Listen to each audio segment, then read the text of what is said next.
A very good morning. Welcome to our Bird Notes. This morning, we start with a familiar word game. Are you ready? Which word in the following list does not belong? Sneedle, wumbus, ouzel, lorax, and wocket. 4 of these words were invented by Theodore Geisel, who wrote inspired children's books under the name Dr. Seuss. The word not attributed to him is ouzel, spelled O-U-Z-E-L, and sometimes O-U-S-E-L. This word goes back to Old English, and it refers to a bird, or actually more than one. I've been trying to work out how this ancient word eventually came to refer to a bird of the Western American mountains. Here goes. Sometime before the 12th century, the word ouzel was applied to 2 species of dark thrushes in Europe, one still called the ring ouzel, the other the common European blackbird. As an aside, the European blackbird is black with a yellow bill and is very similar to our robin in size and behavior.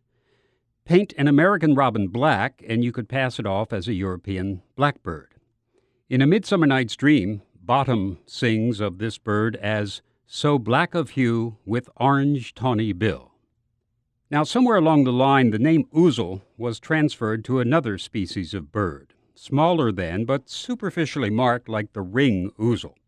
It's a curious 7-inch bird that makes its living by walking in streams to catch insects and other small animals. This bird is also called the water ouzel and the dipper. It breeds throughout Europe. There is also a similar species in this country, and the names dipper and ouzel are used for this little bird, too. And so we come to our bird of the morning, the dipper. The dipper is the only truly aquatic songbird, a drab, dark bundle of feathers some 7 or 8 inches long, with a short tail. It spends its life near and in mountain streams of western North America.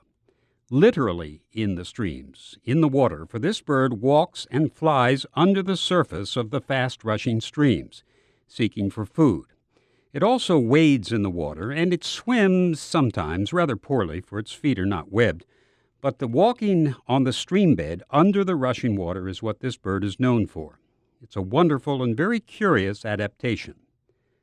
The name dipper comes from the habit of bobbing up and down while perched on the side of a stream, which brings us back to names.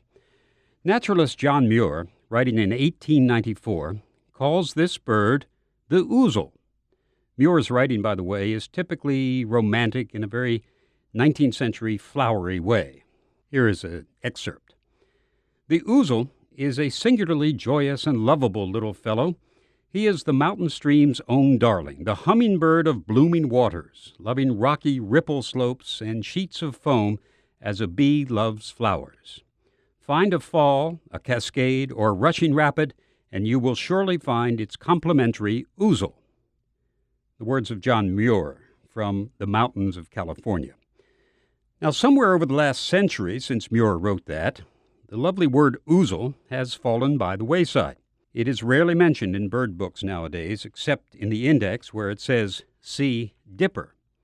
In David Sibley's guide, the word ouzel is not to be found at all in the 4 pages devoted to the dipper. What I'd like to advocate this morning is the resurrection of the word ouzel for this bird. A little bird of such unusual habits really ought to have an unusual name.